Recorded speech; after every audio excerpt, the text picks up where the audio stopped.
Hello everyone, I hope your day is going well and welcome to this episode of Cranbusher's Guide. Last episode we went over the mechanics of lip sync and how to line up mouth poses to the vocal audio from a recording. And today we'll delve into the depths of the monster known as the walk cycle.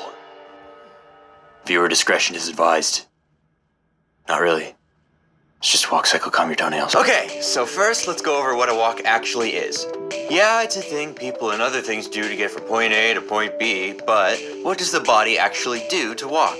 Well, in a sense, a walk is basically a controlled fall. You shift the weight of your torso forward, and at a certain point your leg comes forward to catch you. And as you keep moving forward, your legs keep catching you one after the other, and if you stop catching yourself with your legs, well, you might have to apologize to your face. So that's the deal with your legs when you walk. Now your arms generally counterbalance the movement of your legs. For example, your right arm swings forward when your right leg is back, it swings back when your right leg is forward, and vice versa. The shoulders also copy this balancing movement, but quite a bit more subtly. To animate this, it helps to think of the action of walking as a bunch of small movements happening all at once at certain times. Sound familiar? Well, it should. Okay, now with that knowledge in mind, let's plan out our walk before we even start animating with our puppet. This means drawn animation time. You weren't expecting that, were you? You were? Well, aren't you special? Now, you don't really need to draw this out yourself unless you really want to, or you do draw an animation also. But regardless, this is just to show what we're trying to accomplish on certain frames in the final product. For example purposes, we're going to have our action be 12 frames per step. So each step is half a second. We're not doing anything fancy here, this is just a basic walk, so you can change up what you want when you're actually doing yours, okay? Cool, alright. So to start, we're going to need our starting frame and our ending frame, showing the full length of the step. These will be frame 1 and frame 13.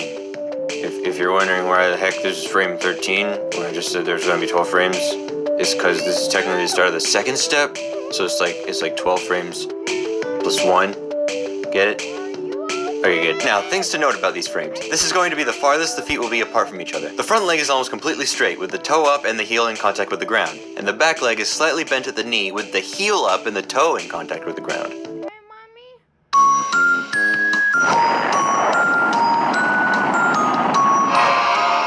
Are you okay? When I was young, I was always told if you shaved, it would grow back faster. And so at a young age, I'm like... And the toe in contact with the ground. Oh.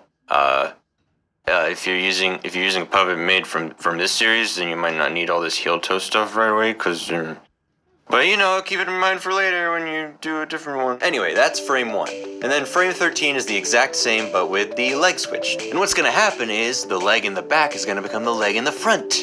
Cause that's how walks work. So what we gotta do is split the action into a bunch of sections until we get that back foot smoothly to the front, starting by cutting down the middle with frame 7, which is a passing frame. The stepping leg is now essentially vertical, foot firmly planted, and the leg coming forward is bent much more now, and, you know, since the toe isn't squished into the ground anymore, it looks like this now. And after that, we split it up even more and add in frames 4 and 10. Frame 4 is the first frame, at least in this example, where the stepping foot plants itself flat into the ground, and the leg is slightly bent at the knee from the impact. The other leg is coming forward, and the knee is beginning to bend so the foot doesn't drag on the dang ground.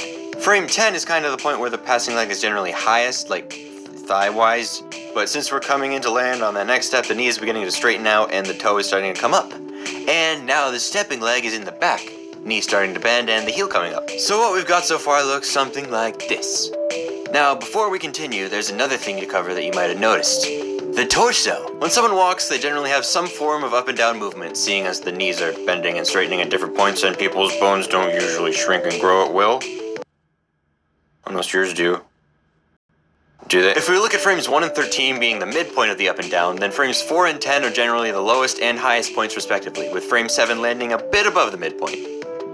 Usually. Alright, that's the big stuff out of the way. I would say that these 4 frames are probably the most important ones when planning out a walk cycle, and hey, if we were animating at 8 frames per second, you'd be all set.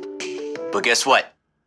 That's not how we roll around here. When you're counting up your numbers, you don't go 1, 4, 7, 10, 13, you're missing so many numbers! You gotta fill those suckers in. There are going to be 2 frames in between each keyframe, and for the most part they're just carrying the action more smoothly from one keyframe to the next. There are little accents you could add like head bobs or back arches or foot drags or toe flops, but that's really up to you to mess around with. I ain't giving you all the answers. But I will tell you that in order to do a second step, you just kind of repeat everything with the other leg, so there you go. Wait. Something's not looking right. There's something missing here. Oh yeah, arms! So like I said before, the arms counterbalance the movement of the legs. So on frames 1 and 13, they are as far forward and back as they're going to be generally, and they're following the movement of the leg on the opposite side. Now are you ready? Because this is where it gets super complicated. You began a guided meditation video in your living room, but now you're taking your practice outdoors. Find mindfulness. You order SpaghettiOs. They just kind of sway, back and forth. It's not too bad. It's actually, it's pretty okay. Yeah. Okay, now that that's all out of the way and assuming you're not dead yet, it's time to translate that into stop motion. Now the main difference between a walk in 2D and a walk in stop motion is, that whole gravity thing, because unless you're some kind of magic man, you're gonna have a hard time keeping your puppet upright. Which is why, if you remember, we added those well nuts to the feet of the puppet to tie it down into our work table with screws. Also, yes, I know magnets exist, but screws are more reliable, so that's what this is about, okay? Jeez. So first of all, you need to drill holes into your table, each one stride distance from one another. In this case, I'd say it's better for the distance to be a bit undershot than overshot. You don't want to stretch these puppies' legs too much because, you might break them and it's not like they grow on trees. Once that's all out of the way, go ahead and animate it using the stuff we went over. Keep in mind that each foot screw will be switched either on frame 3 or frame 4 of the walk, meaning that the back foot will be unscrewed and the front foot will be tied down. Try this out a few times, making adjustments each time to see what looks better and maybe adding little accents like a head bob or something similar.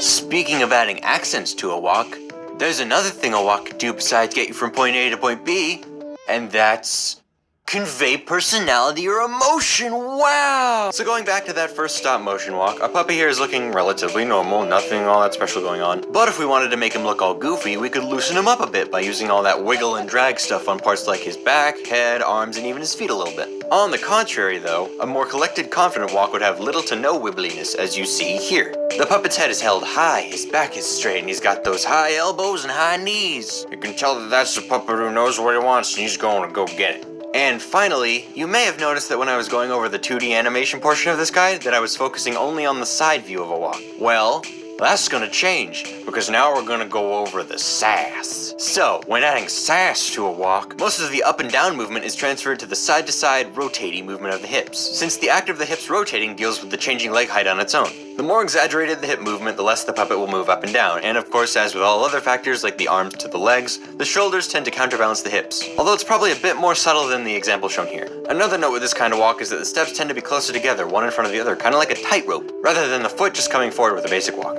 Alright, that's all the mechanics about the sass. Now let's go over a bit about the timing. Generally, the weight of the hips switches when the foot in front is firmly planted on the ground, causing a few frames of a pop when the hips compensate for the weight shift. Then they'll slowly go out a bit and then back in again, and then they'll do the next pop, and so on. The side the hip rotates to will correspond with the foot currently stepping, so keep that in mind or you might get a pretty unique walk. But I mean, hey, maybe you want that. Oh, also guess what? This hip moving stuff actually relates back to the basic walk too, just not as obviously. Goofed ya! It's not really a goof, but it's something to keep in mind. It's important. Still mess around with your walks to figure stuff out for yourself and stuff though. Yeah. Alright, that's it for this episode. I hope you enjoyed. Thanks for watching and take care. Bye-bye.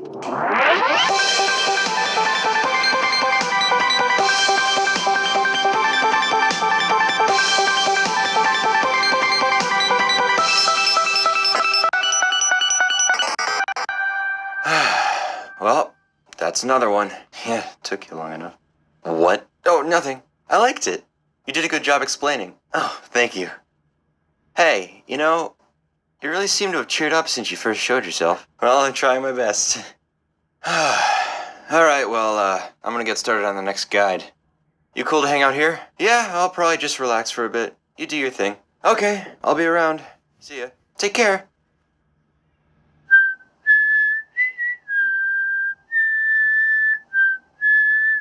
Hey!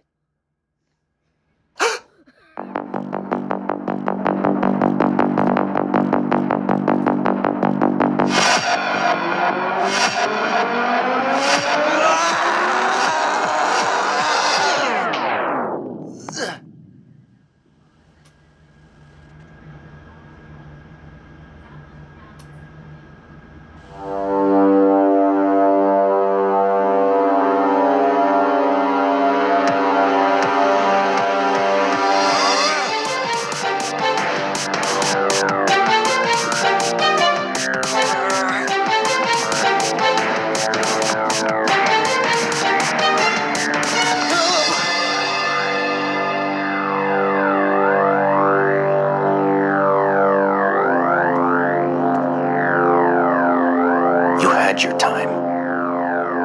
Now leave.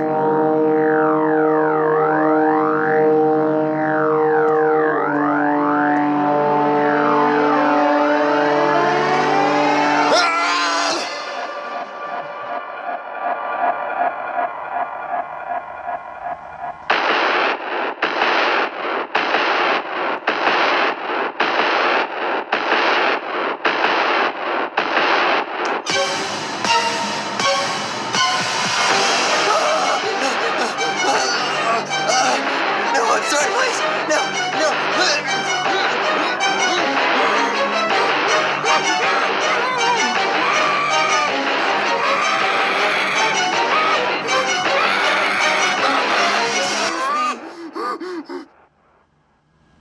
What the hell is this?